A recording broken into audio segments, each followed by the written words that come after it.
우리는 세상을 살아가면서 일정한 지식을 습득합니다. 그 지식을 통해 필요한 것을 얻고 원하는 것을 만들어 갑니다. 하지만 그것은 어디까지나 경험적인 지식입니다. 그리고 인간이 얻고 발견하는 그 모든 진리들도 하나님의 창조 안에 속한 것이라 근원적인 지혜, 즉 우리의 근본적인 시작과 관련된 지식은 우리가 알지 못합니다. 고린도전서 2장 5절에서 7절 이하 말씀에 바울 사도는 이렇게 말씀합니다. 너희 믿음이 사람의 지혜에 있지 아니하고 다만 하나님의 능력에 있게 하려 하였노라. 그러나 우리가 온전한 자들 중에서는 지혜를 말하노니 이는 이 세상의 지혜가 아니요 또 이 세상에서 없어질 통치자들의 지혜도 아니요 오직 은밀한 가운데 있는 하나님의 지혜를 말하는 것으로서 곧 감추어졌던 것인데 하나님이 우리의 영광을 위하여 만세전에 미리 정하신 것이라. 우리의 영광을 위하여 만세전에 미리 정하신 것이라. 여러분, 이 말씀이 무엇을 뜻할까요? 우리의 구원과 관련하여 말하자면 우리가 살아가는 물질 세계 넘어 우리의 영혼과 관련된 참된 지혜는 만세전부터 하나님께서 정하신 것이기에 우리 스스로 아무리 깨달으려고 하여도 알 수가 없다는 것입니다. 결국 우리가 이 땅을 살아가면서 하나님의 지혜를 얻고 살아가느냐, 그렇지 못하느냐에 따라 우리들의 삶은 완전히 달라지게 되는 것입니다. 어제 본문에서 욥은 인간이 얼마나 놀라운 능력을 가졌는가에 대해 이야기를 했습니다. 그런데 그가 정말 하고 싶었던 말은 오늘 본문에 나타납니다. 여러분 12절에서 14절 말씀을 다시 한번 보십시오. 그러나 지혜는 어디서 얻으며 명철이 있는 곳은 어디인고 그 길을 사람이 알지 못하나니 사람 사는 땅에서는 찾을 수 없구나. 깊은 물이 이르기를 내 속에 있지 아니하다 하며 바다가 이르기를 나와 함께 있지 아니하다 하느니라.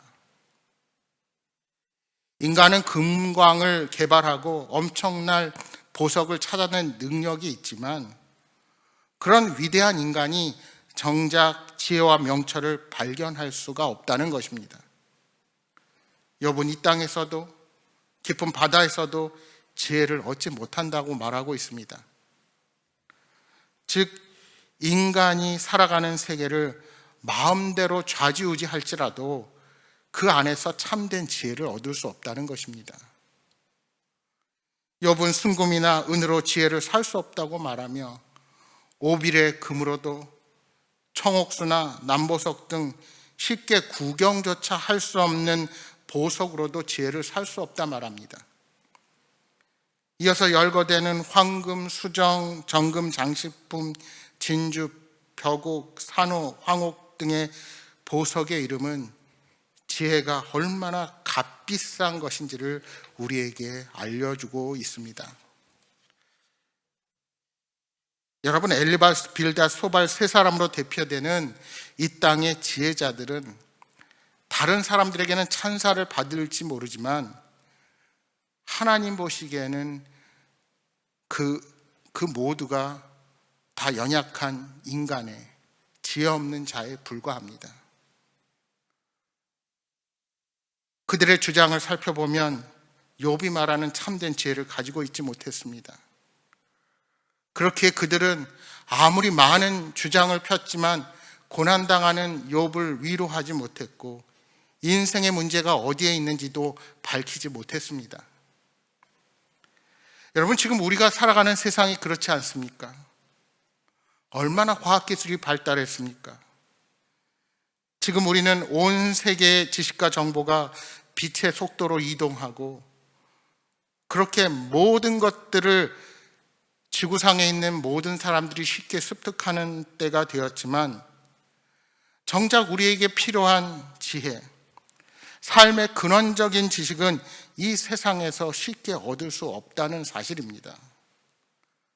아니, 하나님이 창조하신 피조물을 통해 계시된 지혜와 성경을 통해 예수 그리스도를 통해 주어진 말씀을 통해 알 수 있는 지혜를 사람들은 외면하며 살아가고 있다는 사실입니다.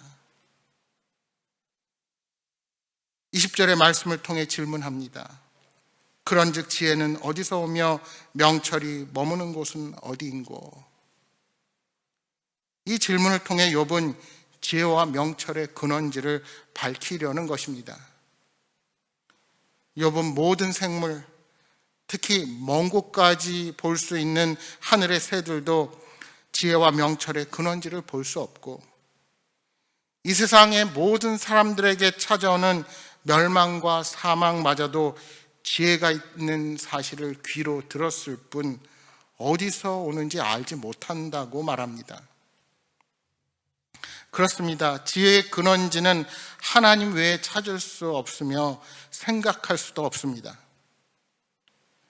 욥은 하나님이 온 세상을 다 살피고 계실 뿐만 아니라 이 땅에 속한 모든 것의 법칙을 정하셨기에 하나님만이 지혜의 근원을 아신다고 고백합니다. 사실 공중의 새가 아무리 멀리 본다 하더라도 땅끝까지 감찰하시는 하나님보다 먼 곳을 바라볼 수는 없습니다. 멸망과 사망이 세상의 모든 존재를 알고 결국에는 모두에게 찾아온다고 하지만 하나님의 지식과 비교할 수 없습니다. 28절에 말씀합니다. 또 사람에게 말씀하셨도다. 보라, 주를 경외함이 지혜요 악을 떠남이 명철이니라. 욥은 모든 지식의 근원이신 하나님이 사람에게 주 하나님을 경외하는 것이 지혜요 악을 떠나는 것이 명철이라고 가르쳐 주셨다고 말합니다. 결국 잠언 말씀에서도 언급하듯이 하나님을 경외하는 것이 지혜의 근본이요 거룩한 자를 아는 것이 명철입니다. 하나님의 창조와 구원의 능력인 지혜와 명철은 하나님께서 성도에게 은혜의 선물로 주시는 것입니다. 하나님은 성도에게 거룩한 영에 거하게 하심으로 지혜와 명철을 간직하고 하나님이 기뻐하시는 뜻에 따라 살게 하시는 분이십니다. 여러분, 솔로몬을 통해 쓰여진 전도서 말씀해 보시면 7장 7절에 이렇게 말씀합니다. 탐욕이 지혜자를 우매하게 하고 뇌물이 사람의 명철을 망하게 하느니라. 이는 성도가 탐욕을 추구하며 살아갈 때 지혜와 명철을 상실하게 될 것임을 경고하는 말씀입니다. 여러분, 아무리 과학기술이 발전하고 인터넷을 통해 지식이 빛의 속도로 이동하는 시대를 살아도 결국 그 모든 원리를 지으신 하나님을 경외하지 않는 자는 가장 중요한 것이 무엇인지 깨닫지 못한 채로 그들의 생을 마감하게 될 것입니다. 과학이 발달하고 전 세계가 네트워크되어 살아가면서 점점 더 인간은 하나님과 말씀에 대한 지식을 무시합니다. 인간의 짧은 지식을 의지하며 눈에 보이지 않는 것은 존재하지 않는다는 식의 오만한 태도를 보이고 있습니다. 그러나 우리가 코로나19를 통해 경험하는 것처럼 아직도 인간이 얼마나 한계적인 존재인지 우리는 절실히 느끼며 살아갑니다. 따라서 이러할 때일수록 그리스도인들의 사명이 중요합니다. 아무리 세상이 그리스도인과 교회를 무시하고 조롱하여도 하나님을 담대히 전하며 하나님으로부터 오는 지혜를 따라 살아가는 참된 지혜자들이 되시기를 소망합니다. 오늘도 주님이 주시는 지혜와 명철로 충만하여서 하나님의 영광과 은혜를 선포하는 복된 삶을 살아가시기를 주님의 이름으로 축복합니다.